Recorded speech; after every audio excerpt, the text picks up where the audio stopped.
साथियों नमस्कार। आज हम लोग पढ़ेंगे इतिहास का हलवा भाग 2। इसमें इतिहास के आपको 25 प्रश्न कराए जाएंगे और उनके जो अन्य 3 ऑप्शन है उस पर भी आपको कुछ न कुछ व्याख्या करके बताया जाएगा। तो इस प्रकार कुल 70 प्लस क्वेश्चन होने वाले हैं। बताते चलें कि ये जो वीडियो है वह एनसीईआरटी पर आधारित है, 12वीं एनसीईआरटी के सिलेबस पर आधारित है और इसमें विशेष रूप से 12वीं के जो छात्र हैं जो बिहार बोर्ड के हैं उनके लिए है। लेकिन इसमें मैंने इस प्रकार से इस वीडियो को डिजाइन किया है कि इसमें यदि इतिहास विषय से आप टीजीटी या पीजीटी दे रहे हैं तो आपके लिए भी ये साथ साथ जो आपके यूपीएससी मतलब उत्तर प्रदेश में जो असिस्टेंट प्रोफेसर होने वाला है परीक्षा, उसके प्रथम फर्स्ट पेपर के लिए भी ये जो सीरीज है वो आपके लिए इम्पोर्टेंट होने वाली है। साथ ही साथ इसमें जो पीईटी जो प्रारंभिक परीक्षा है, लेखपाल परीक्षा या बीपीएससी रेलवे अग्निवीर की जो परीक्षा है उसके लिए भी ये समान रूप से उपयोगी होने वाली है। क्योंकि ये किसी भी वीडियो के प्रथम भाग में मुझे आपको एक इसका इंट्रोडक्शन देना इसलिए जरूरी हो जाता है कि क्या ये वीडियो आपके लिए अनिवार्य है या नहीं, क्योंकि अभी इस सीरीज पर मैं कई विषय के भी आपको वीडियो डालने वाला हूँ। तो आपके लिए क्या यह उपयोगी है वीडियो या नहीं, इसके लिए आपको यह प्रस्तावना सुनने से आपको पता चल जाएगा। चलिए इस सीरीज को हम लोग शुरू करते हैं। जो लोग पहले वाली सीरीज को नहीं देखे होंगे, इस वीडियो के डिस्क्रिप्शन में मैं पहले सीरीज का लिंक दे दूंगा या मेरे चैनल पर जाके आप लोग उसमें हिस्ट्री वाले पार्ट में आप लोग मेरे इसके पहले वाले भाग को आप देख सकते हैं। चलिए आइए शुरू करते हैं। चलिए पहला प्रश्न में आप लोग देखते हैं कि कौन सा वेद त्रयी में शामिल नहीं है। तो जैसा कि हम जानते हैं कि ऋग्वेद सबसे पुराना वेद है और सबसे पहले लिखा गया है, तो ये ऋग्वेद हो गया, दूसरा सामवेद हो गया और तीसरा हो गया यजुर्वेद। चौथा जो वेद है जो अथर्ववेद है ये वेद त्रयी में शामिल नहीं है। क्यों शामिल नहीं, इसके पीछे थोड़ा सा कभी कभी कारण पूछ देता है कि क्यों इसको शामिल नहीं किया गया। तो अन्य 3 जो वेद हैं इसमें दर्शन से संबंधित विचारों को रखा गया है, लेकिन इस अथर्ववेद में क्या है कि जीवन के जो भौतिक या लौकिक शक्तियों से संबंधित जो उल्लेख किया गया है, इसलिए इस वेद को हम वेद त्रयी में शामिल नहीं करते हैं। ये कारण पूछा हुआ है, तो आप लोग इसको जान सकते हैं। और इसी में अंधविश्वास और जादू टोना से संबंधित जो बातें हैं वो बताई गई हैं। तो इस बात को आप ध्यान देंगे, जो चौथा वेद है यदि क्रम के अनुसार देखा जाए तो ये चौथा वेद है, यह वेद त्रयी में शामिल नहीं है। चलिए आते हैं दूसरे प्रश्न पे। एक बात इसमें छूट गई कि इसको हम क्या कहते हैं, लौकिक वेद या भौतिक वेद भी इसको कहा जाता है। लौकिक या भौतिक वेद भी इसको कहते हैं, तो इस बात को जरा ध्यान रखेंगे। अगला प्रश्न, चलिए दूसरा प्रश्न है कि गायन योग्य वेद है। देखिए इसका आप उत्तर तो जानते होंगे, लेकिन इसके पीछे क्या कारण है इसको थोड़ा सा हम लोग जानते हैं। सामवेद में क्या है कि यह जो है इसमें यह गाने लायक इसमें जो है ऋचाएं जो है वो लिखी गई हैं, इसलिए ये सामवेद जो है वो गायन योग्य वेद है। दूसरी बात आते हैं, इसमें जानते हैं कि इसमें संगीत का या संगीत के स्वरों का भी इसमें उल्लेख किया गया है, इसलिए। और ये माना जाता है कि ये प्रथम जो पुस्तक है ये संगीत का यहीं से शुरुआत हुआ है, ठीक है ना। सामवेद जो है वो ये प्राचीन पुस्तक है जो कि संगीत की प्रथम पुस्तक के नाम से भी इसको हम जानते हैं।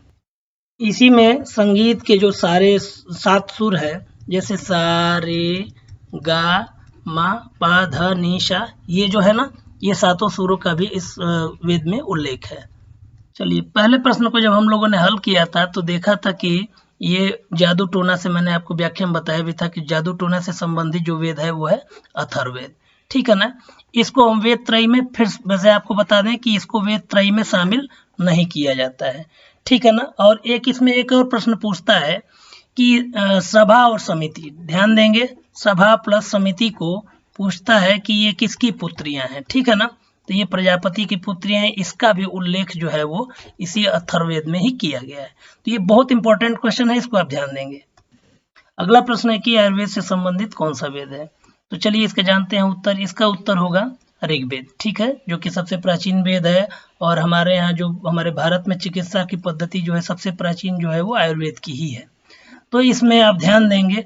चलिए इसमें इसका उत्तर तो ये हो गया। इससे एक संबंधित एक प्रश्न और पूछता है उपवेदों के बारे में। इसमें हम देखते हैं कि ये सभी के जो उपवेद भी लिखे गए हैं, जैसे आयुर्वेद, ऋग्वेद का क्या है, आयुर्वेद है। ये तो हम आपको बता चुके हैं, आयुर्वेद जो हमारी चिकित्सा पद्धति से संबंधित है।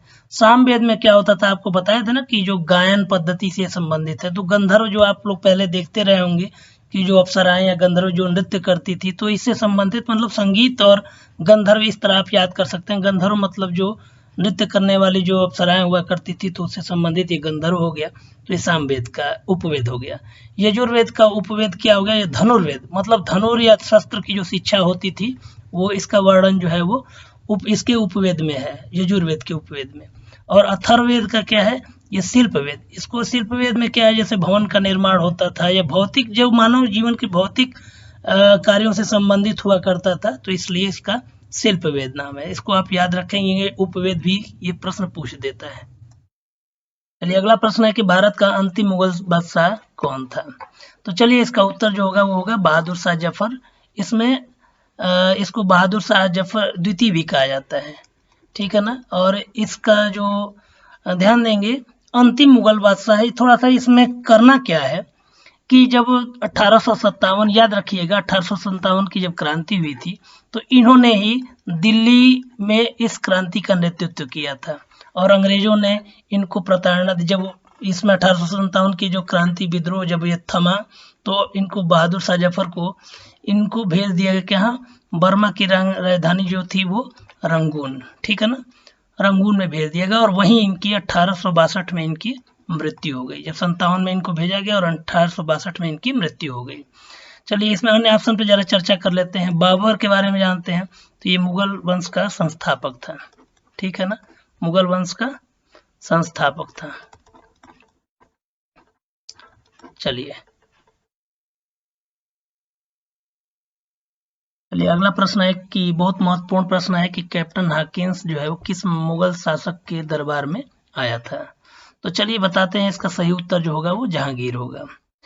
चूंकि अब जहांगीर के थोड़ा सा बात इसको देखते हैं, तो ये कब आया था। तो ये जो है कैप्टन हॉकिंस था, कैप्टन हॉकिंस, ठीक है ना, ये आया था 1608 में आया था। तो ये उस समय का माहौल, ये क्यों आया था, ये जेम्स प्रथम का पत्र लेके आया था और उस पत्र का नाम था फ्रेंड्स, उस पत्र का नाम था फ्रेंड्स। और यह एक तरह से जब 1600 में जब ईस्ट इंडिया कंपनी की स्थापना हुई, ध्यान देंगे 1600 में, तो उस कंपनी के वो फैक्ट्रियों को लगाने के लिए, अभी तक तो कंपनी आती थी केवल व्यापार करती थी, अपना सामान और बेचती थी, यहाँ से कुछ सामान लेके चली जाती थी।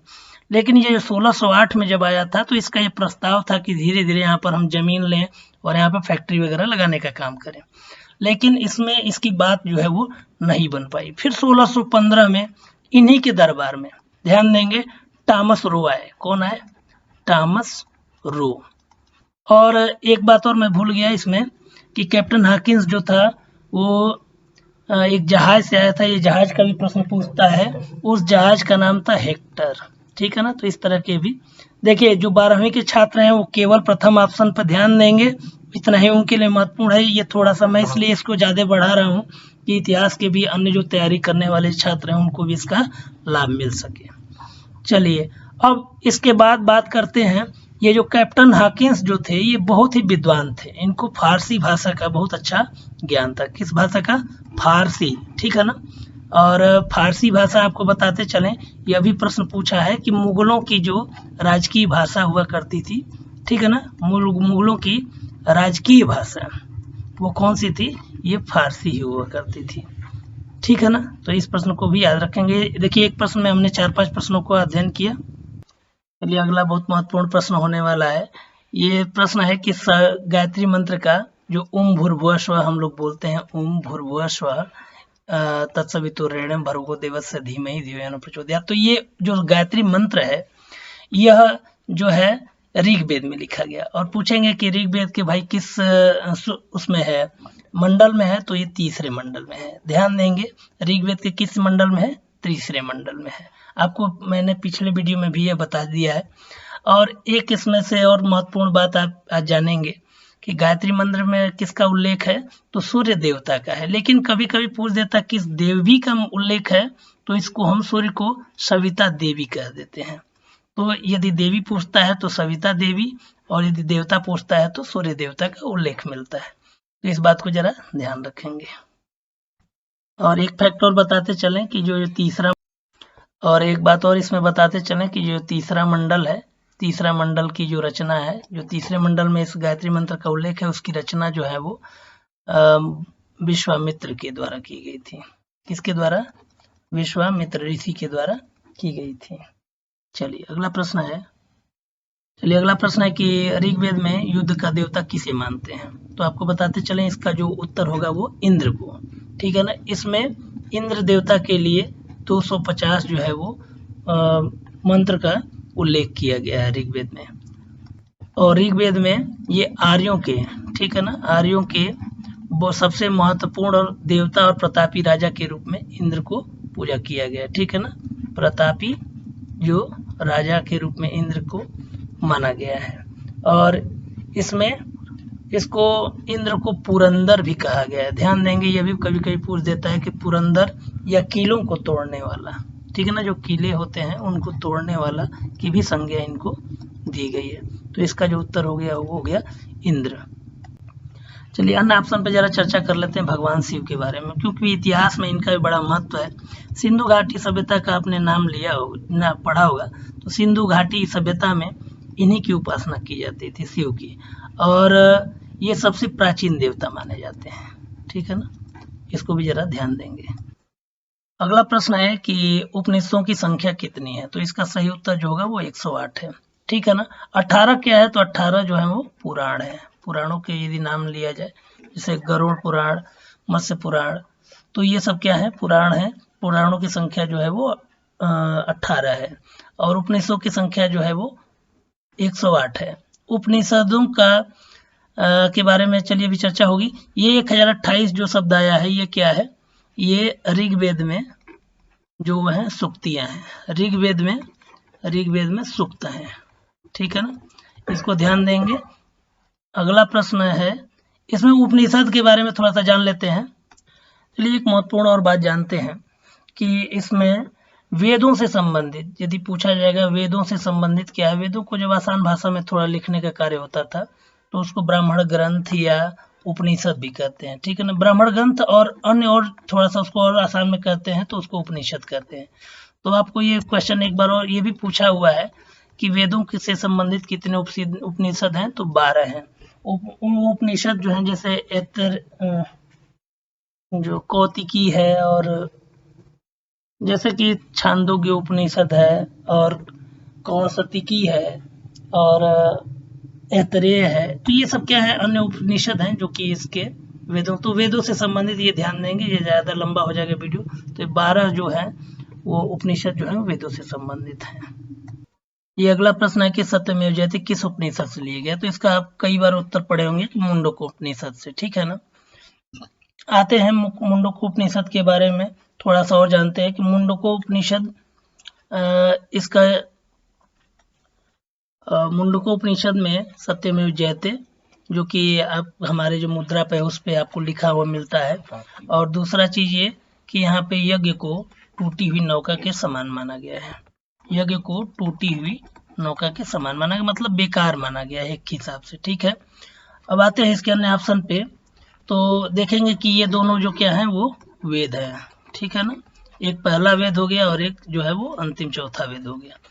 इसमें छांदोग्योपनिषद के बारे में थोड़ा सा जान लेते हैं कि इसमें जो आपको 3 आश्रमों का, जैसे 4 आश्रम होते हैं ना, ब्रह्मचर्य, गृहस्थ, वानप्रस्थ, ठीक है ना, इस तरह से जो आश्रम होते हैं, तो उन ऑप्शन में तो उसमें जो 3 आश्रमों का इसमें जिक्र किया गया है। कितने ऑप्शन का?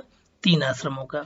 और जब कभी कभी पूछ देता है कि किस उपनिषद में 4 जो है आश्रमों का उल्लेख है, तो वो है जाबालो उपनिषद, ठीक है ना। हो सकता है कि ये प्रश्न आएगा भी। तो जाबालो उपनिषद में 4 आश्रमों का उल्लेख है। चलिए अगला प्रश्न है, चलिए अगला प्रश्न है कि गायत्री मंत्र में किस देवता की? तो ये हमने प्रश्न आपको बता दिया है, सूर्य देवता का है। यदि देवी पूछेगा तो सविता इसका उत्तर सही हो जाएगा, ठीक है ना। तो चलिए अन्य प्रश्न है, अगला प्रश्न है 12वां कि चैत्य क्या है? तो देखिए चैत्य क्या है, ये बौद्ध धर्म से, पहला तो ये कि कई बार ये पूछा हुआ है कि ये किस धर्म से संबंधित है, तो ये बौद्ध धर्म से संबंधित है। और इसका अर्थ क्या है? तो इसका अर्थ होता है पूजा स्थल। एक और बौद्ध धर्म से एक संबंधित एक शब्द है जिसको हम कहते हैं विहार।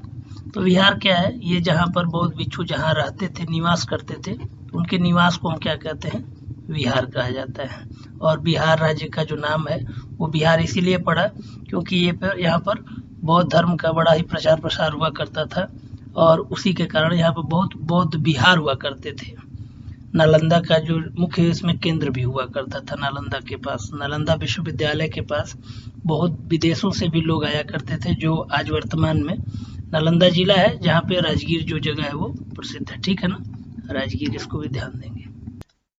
अगला है 12 अंग संबंधित है, तो ध्यान देंगे ये जैन धर्म से संबंधित है और थोड़ा सा इसके बारे में कुछ चर्चा कर लेते हैं। तो जैन धर्म के जो प्रथम जो संस्थापक थे वो थे ऋषभदेव, और इन्हीं को हम क्या कहते हैं? आदिनाथ भी कहते हैं। ऋषभदेव और इन्हीं को हम कहते हैं आदिनाथ। और यदि इसके जो वास्तविक संस्थापक की बात की जाएगी तो इसके जो 24वें तीर्थंकर हैं महावीर स्वामी, इन्होंने इसको वास्तविक रूप से जैन धर्म को ऊंचाइयों पर पहुंचाया, महावीर स्वामी। अब आते हैं ये 12 अंग क्या है, तो बता दें कि जैन धर्म से जो संबंधित साहित्य है जिसमें सारे जैन धर्म के नियमों को लिखा गया है उन्हें हम क्या कहते हैं? आगत कहते हैं। तो अब ध्यान देंगे, और इसी आगत में क्या है? 12 जो अंगों का वर्णन है। ठीक है ना, तो ये 12 अंग क्या है? एक प्रकार से माना जाए तो ये साहित्यों का एक संग्रह है, साहित्य का नियमों सिद्धांत, जिसमें जैन धर्म के नियम और सिद्धांत जो है वो लिखे गए हैं। तो इतना बताने के बाद हमको लगता है कि आपको याद हो जाना चाहिए।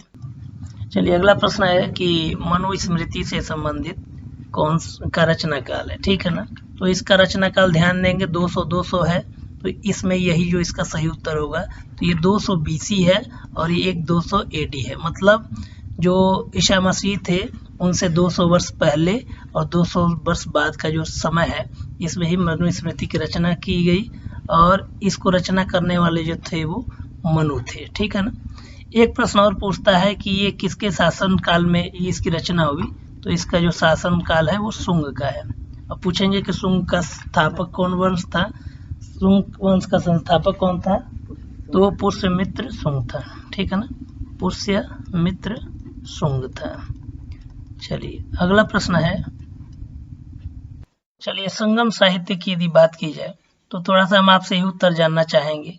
भारत का जो वो ये हिस्सा है, अब हम नाम नहीं लेंगे, बाद में इससे आपको चर्चा करेंगे। तो इसमें 2 नदियां थी, एक थी कृष्णा और एक तुंगभद्रा।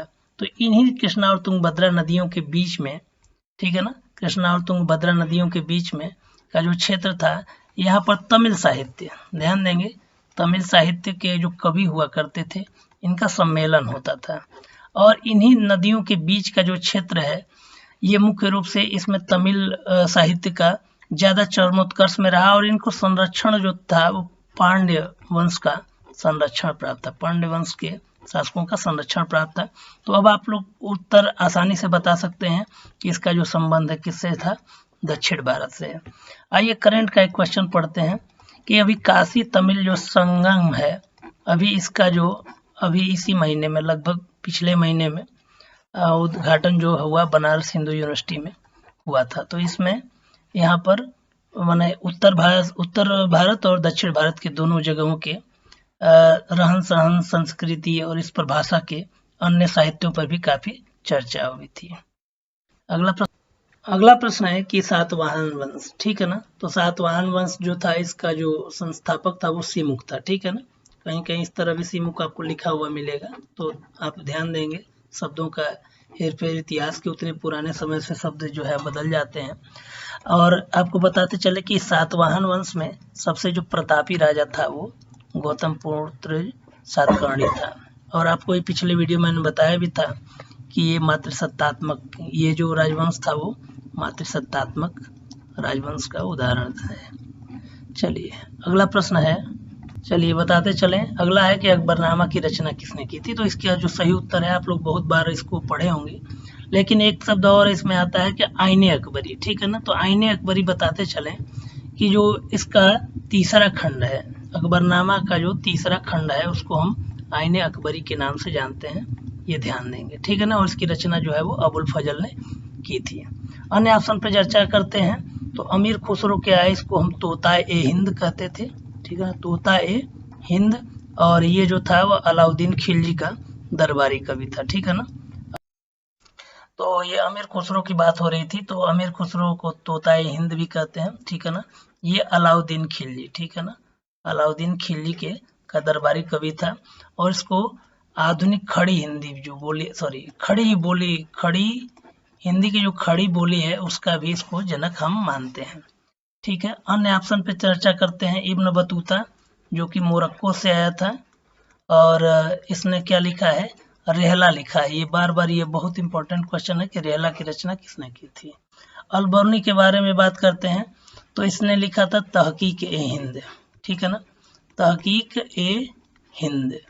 और इसने, चलिए अगला इसमें ये तहकीक ए हिंद, और ये महमूद गजनवी, ठीक है ना, महमूद गजनवी के समय में आया था, 11वीं शताब्दी में ये भारत आया था।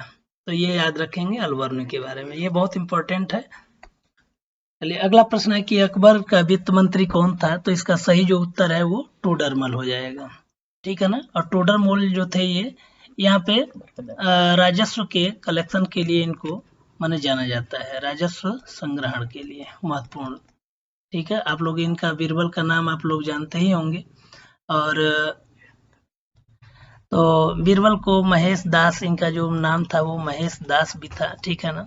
और ये अपने बुद्धि के लिए, अपने करेंट इनका जो प्रेजेंस ऑफ माइंड के लिए बहुत ही चर्चित थे बीरबल। मान सिंह जो थे वो सेनापति थे, ठीक है ना। और ये अबुल फजल थे, वो दरबारी में साहित्य वगैरह रचना करनी होती थी। तो जैसा कि आप लोग जानते हैं आईन अकबरी और अकबरनामा की रचना इन्होंने ही की थी। तो नवरत्न हुआ करते थे, ध्यान देंगे। नवरत्न जो है वो 2 शासकों के काल में हुआ, एक तो अकबर हो गए, ठीक है ना, और चंद्रगुप्त विक्रमादित्य। इन दोनों लोगों के, चंद्रगुप्त ध्यान देंगे, विक्रमादित्य, इन दो लोग के शासन में, क्योंकि ये भी क्वेश्चन बहुत बार पूछता है कि चंद्रगुप्त विक्रमा कौन कौन जो शासक थे उनके नवरत्न हुआ करते थे। अगला बहुत महत्वपूर्ण प्रश्न है, इसमें पूछा है कि मुगल कालीन चित्रकला किसके शासनकाल में चरमोत्कर्ष पर पहुंच गई। ध्यान देंगे तो जहांगीर का, इसका सही जो उत्तर होगा वो जहांगीर। जहांगीर स्वयं भी एक चित्रकार हुआ करता था, उसका बड़ा इसमें रुचि था, ठीक है ना। अकबर की बात की जाए तो इसमें साहित्य पर बहुत काम हुआ, और साहित्य का स्वर्णकाल यदि देखा जाए तो मुगलों में साहित्य का स्वर्णकाल इसको कहते हैं। और ये आपका चित्रकला हो गया।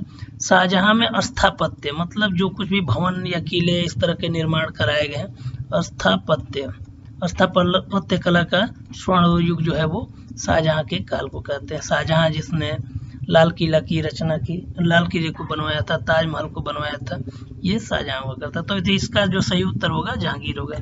फिर एक बार बता दें कि 12वीं के प्रश्न, 12वीं के जो छात्र हैं थोड़ा सा कापी कलम लेके इसको सारे प्रश्नों को उत्तर उतारिए, तो आपको अच्छे अंक प्राप्त होंगे। लाडली बेगम जो है वो इसका सही उत्तर हो जाएगा, ये नूरजहां की पुत्री थी, ठीक है ना। इसका जो प्रथम, इसके 2 पति थे, इसका पहला पति था उसका नाम था अली कुली बेग, ठीक है ना, अली कुली बेग, और इसी से उत्पन्न हुई थी लाडली बेगम, ध्यान देंगे। और इसका दूसरा नाम था मेहरुन्निसा, ठीक है ना, ये आप ध्यान देंगे।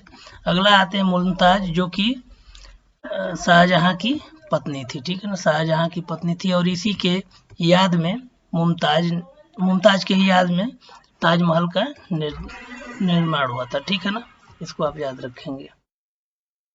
अगला प्रश्न है कि दिल्ली में चांदनी चौक का निर्माण किसने कराया था, तो ये शाहजहां की पुत्री थी, इनका नाम था। अगला प्रश्न है कि दिल्ली में चांदनी चौक का निर्माण किसने कराया था, तो ये शाहजहां की पुत्री थी जहां आरा, इसी ने दिल्ली में चांदनी चौक का निर्माण कराया था। अब बता देंगे ये जो बाजार हुआ करता था 40 गुणे लगभग 1500 के आसपास, 1500 फीट के आसपास हुआ करता था। और इसके बीच में एक तालाब था जो कि चांदनी रात में बहुत चमकता था, इसलिए इसको हम चांदनी चौक भी कहते हैं। इसका निर्माण जो है वो 1650 ईस्वी में किया गया था।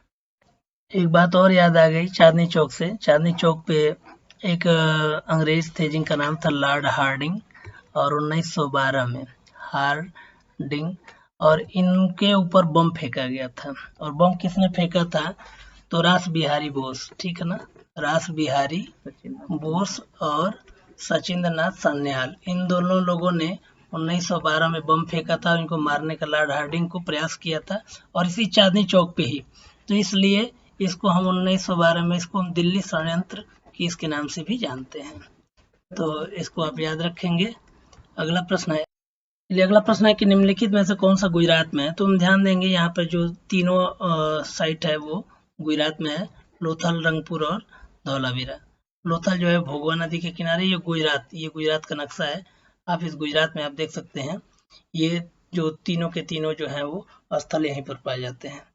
और ये बताते चले, रंगपुर जो है वो रंगपुर में ये मादर नदी, ये भादर नदी यदि आपको देगा तो इसमें इसके के किनारे ये था। लोथल जो था ये भी बंदरगाह या गोदीवाड़ा के लिए प्रसिद्ध है, ठीक है ना। ये बार बार शब्द आता है गोदीवाड़ा, ठीक है ना। यहाँ पर जल मार्ग से ढुलाई का कार्य, आयात निर्यात का कार्य हुआ करता था। तो ये तीनों के तीनों साइड जो है वो सिंधु घाटी सभ्यता से संबंधित हैं और ये गुजरात में है। पिछले वीडियो में मैंने इस पर विशद बहुत व्याख्या किया हुआ है, उसको आप जरूर देखें। ध्यान देंगे, इसमें 2 ऑप्शन ऐसे दिए गए हैं जिसको आप देख के कंफ्यूजन बढ़ेगा, तो ठीक है ना। ये जो होगा ईसा पूर्व, आप लोग जानेंगे कि ये ईसा पूर्व का ये साइट है, सिंधु घाटी सभ्यता है। और सिंधु घाटी सभ्यता का ये पहला जो स्थल खोजा गया है वो है हड़प्पा, जो कि है रावी नदी के किनारे। और इसके जो है दयाराम साहनी ने इसको, दयाराम साहनी, ठीक है ना, इन्होंने इसको उत्खनन का कार्य कराया था। तो ध्यान देंगे इसमें ये 2 पहला और दूसरा ऑप्शन सेम दे रहा है, लेकिन यहाँ पे एक अंतर है कि ये एडी में है। एडी मतलब होता है ईसा बाद, और इस बीसी में होता है ईसा पूर्व। तो इसका सही उत्तर जो होगा वो बीसी होगा। यह बात आप थोड़ा सा ध्यान रखेंगे। लोथल की चर्चा हो चुकी है। लोथल जो है वो गुजरात में है, भोगवा नदी के किनारे है। तो इसका ऑप्शन सही है। जम्मू कश्मीर में कौन सा स्थान है, वो है मांडा, जो कि है चिनाब नदी के किनारे। ये थोड़ा सा आप याद रखेंगे। और राजस्थान में कौन कौन है, कालीबंगा है, ठीक है ना। कालीबंगा जो है वो घग्गर नदी के किनारे है।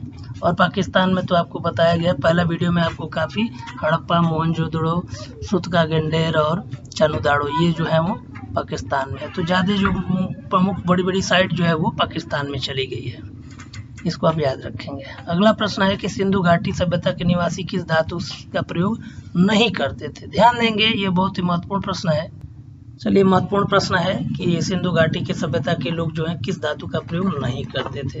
ध्यान देंगे, आज के समय में देखा जाए तो आज के समय में सबसे अधिक जो प्रयोग की जाती है वो धातु है वो लोहा, लेकिन इसका उत्तर ये सही नहीं होगा। आप इसको ध्यान देंगे, इसका सही उत्तर जो होगा वो लोहा ही होगा। इसका उत्तर जो है, मैंने इस धातु का प्रयोग ये नहीं करते थे, ठीक है ना। शेष सभी धातुओं का प्रयोग करते थे। जैसे कांसा, तो कई बार पूछ देता है कि कांसा किससे बनता है, तो तांबा और टीन मिलाकर।